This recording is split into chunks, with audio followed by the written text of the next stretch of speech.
ready to film. We need your help! Someone stole the cameras!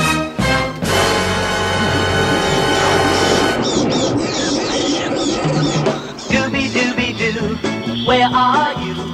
We got some work to do now. Scooby-Dooby-Doo, where are you?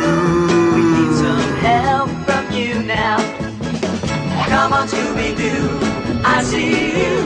Pretending you got a sliver. You're not fooling me, 'cause I can see the way you shake and shiver. You know we got Scooby-Doo, get ready for the ride. Don't hold back. And Scooby-Doo, if you come through, you're gonna have yourself a... Guys, what are we gonna do? Wait a second. The cameras and the monsters! Zoinks! Just as I thought. Thanks, Scooby Gang, for getting the cameras back. Welcome to the NN Update!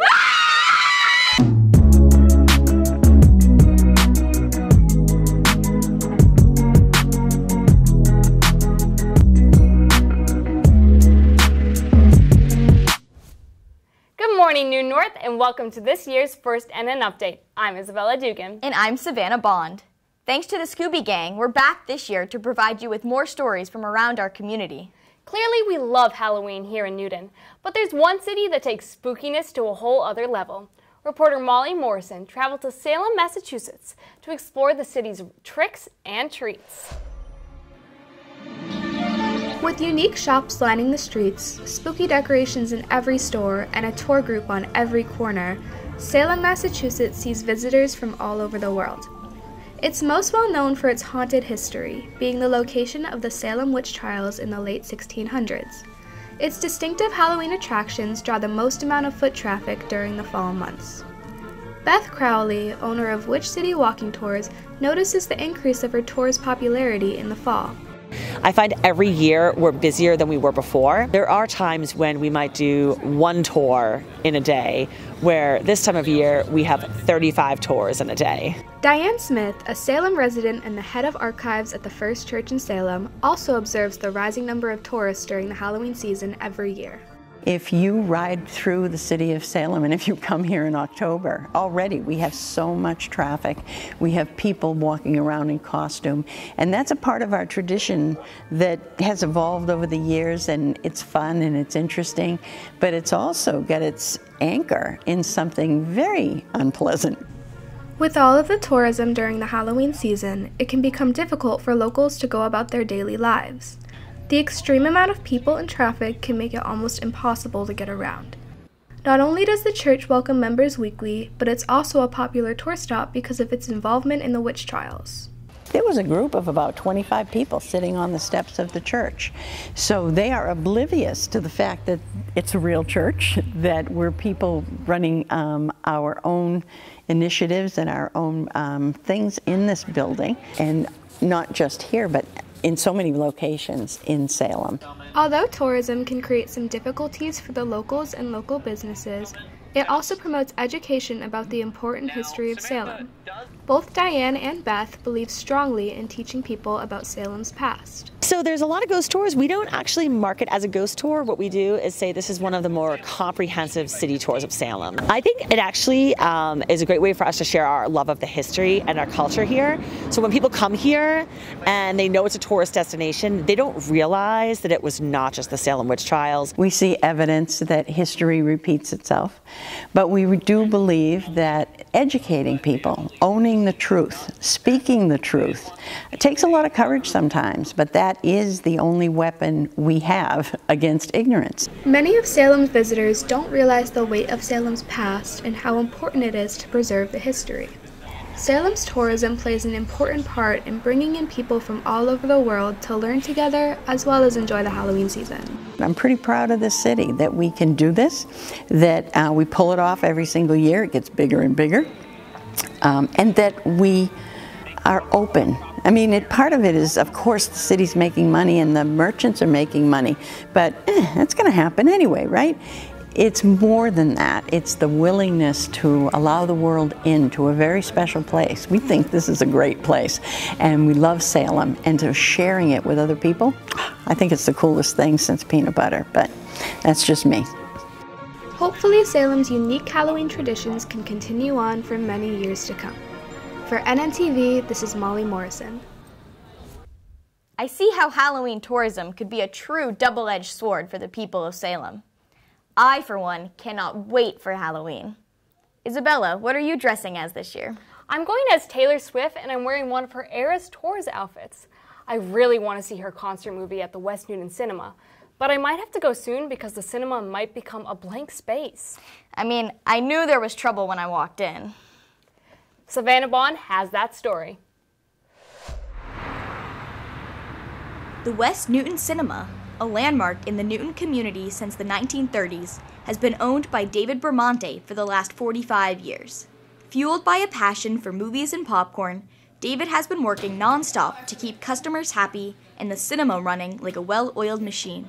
Meeting the people that come in to see movies is a lot of fun and very rewarding. New staff and hiring people is great. So it's an exciting business. Things are always changing. However, many significant changes have affected the cinema in the past several years. Streaming services have decreased the number of customers visiting the cinema, and increased property values in Newton have made the cinema more valuable. This combination of factors led to the cinema's sale in August of 2022 to Mark Development, a company which recently purchased many properties in Newton. And it was a real struggle to come to that. After 45 years of being here, it was very emotional to make that decision. But we came to a price and we came to a deal. And so we were able to work out an arrangement that a not-for-profit could be formed, or an existing not-for-profit could step in and buy the building for what he paid for it. With a deadline of August 2024 to raise the goal of $9.9 million, the West Newton Cinema Foundation was established. Elizabeth Heilig, a Waltham resident who is on the board of directors at the foundation, believes the cinema is a vital part of the community.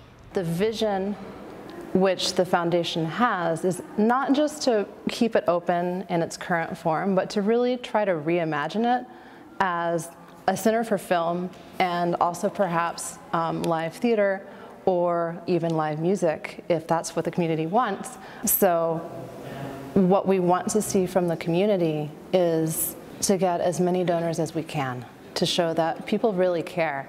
That will signify to foundations and other private individuals that this is a cause we're supporting, that it means a lot to the community. The loss of the cinema follows a dark trend in the industry as streaming services dominate the market. Despite new regulations, like an amendment to the Oscars dictating that movies must be shown in theaters to win Best Picture, cinemas are forced to get creative if they want to stay afloat.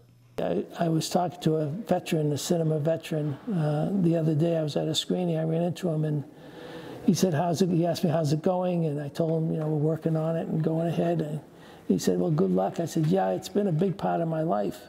And he stopped and he looked at me. He said, no, it is your life. That theater is your life. You've been there all these years. You guys have got to save that theater.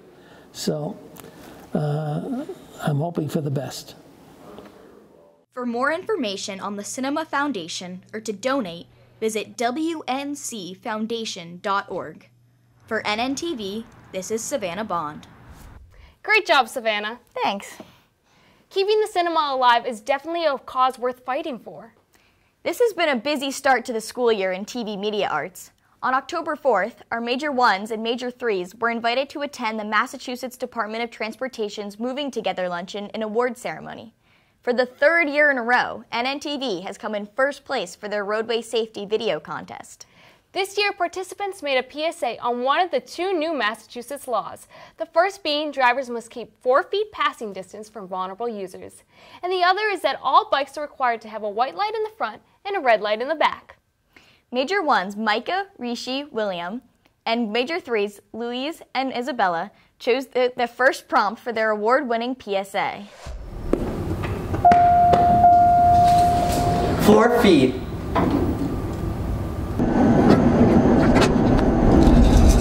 4 feet. Yeah! This is not for feet? 4 feet. So vulnerable users are defined as people walking, biking, people in a wheelchair, any micro mobility devices, roadside workers, horse-drawn carriages, and even farm equipment. We've got to make sure that we give them 4 feet when we have. This is the coolest class at school! Hey, thanks a lot. I'm glad you're excited about driver's ed. 4 feet, right? Yeah, 4 feet's cool now. 4 feet is very cool, but you know, you can't just be busted into our class. Why are you so excited about this? Look down, my friend. Oh, I see.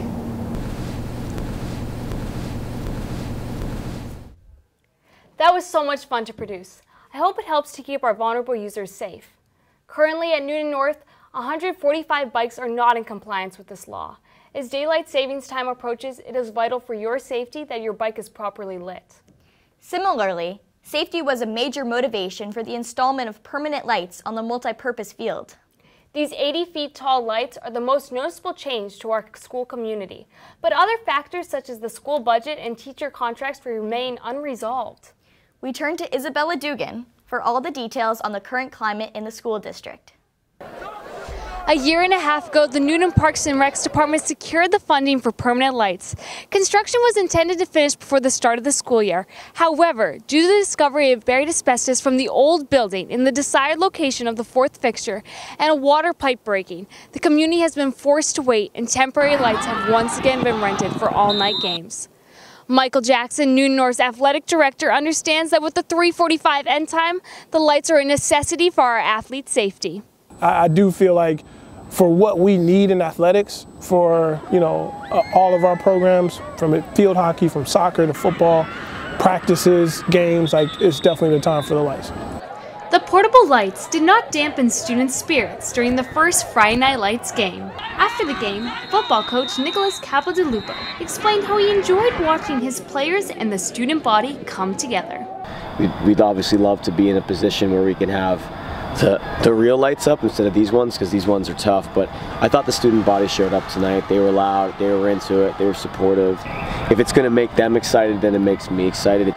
Last year, Newton held a vote to increase taxes so additional funding could be given to the schools, specifically extracurricular activities.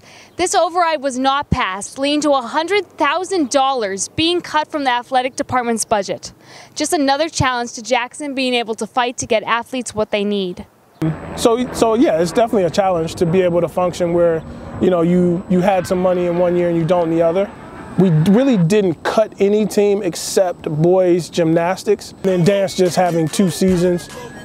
We just had to cut back on one of the seasons, but we still have dance program. Dance team captain Grayson Freed elaborates on how the limited budget has impacted her team. We're going to nationals, so not being able to practice with like a new team and have tryouts and stuff is probably setting us back. We tried to find a way around it and do anything possible for us to have some sort of fall season. We weren't allowed to do it.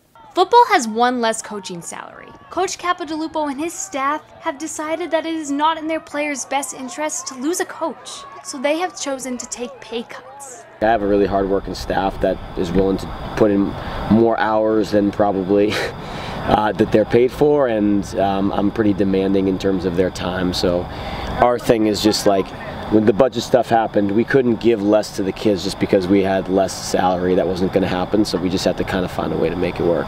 Educators and coaches being underpaid for their work isn't a new concept. The school committee and Newton Teachers Association renegotiate contracts every 3 years.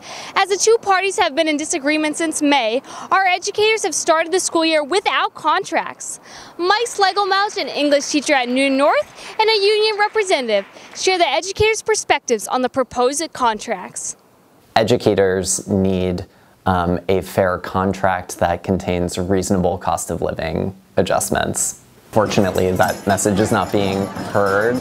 It's really not a serious proposal, and it doesn't come close to making up for inflation and other costs that educators have mounted up for us over the last several years. With the turmoil being experienced between the educators union and the school committee, and departments being affected by budget cuts, We reached out to the school committee, the Parks and Recs department, and Mayor Ruth Ann Fuller for an interview.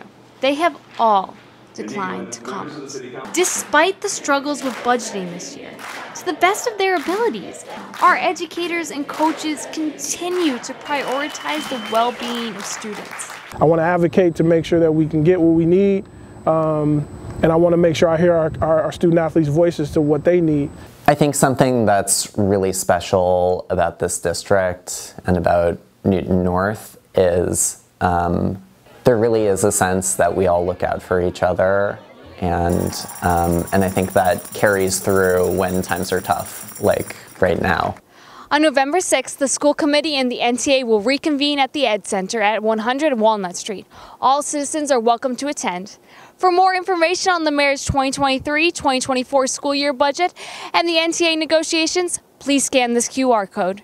For NNTV, this is Isabella Dugan. I guess I'll be at the next school board meeting.